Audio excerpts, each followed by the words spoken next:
Herkese merhaba arkadaşlar, kanalımıza hoş geldiniz. Sinem Ünsal sette paylaşım yaptı. Sevgilisi Berk Cankatı'dan anında yorum geldi. Kanal D'nin büyük ilgi gören dizisi Uzak Şehir'de başrollerini oynayan Sinem Ünsal ve dizinin ikinci sezonunda başlamasıyla setten yeni kareler paylaştı. Ünsal sosyal medya hesabının üzerinden yaptığı paylaşımda set atmosferinden dair anıları takipçileriyle paylaştı. Bu paylaşım kısa sürede büyük beğeni toplarken sevgilisi ve aynı zamanda oyuncu olan Berk Cankat'tan anında bir yorum geldi.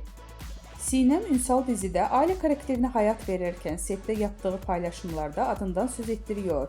Geçtiğimiz aylarda yeni yaşını kutlayan oyuncu sosyal medyada sevgilisi Berk Cankat'tan gelen romantik doğum günü mesajı ile dikkatleri üzerine çekmişti. 2 yıldır birlikte olan ünlü çift doğum günü mesajları sosyal medyanın kullanıcıları tarafından ilgiyle takip edildi.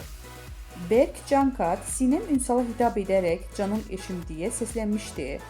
Cankat'ın mesajında şunlar yazılmıştı: "Biricik yol arkadaşım, sevdiceğim, kıymetlim, neşem, gücüm, desteğim. İyi ki doğuldun, iyi ki hayatına kabul ettin beni. Nice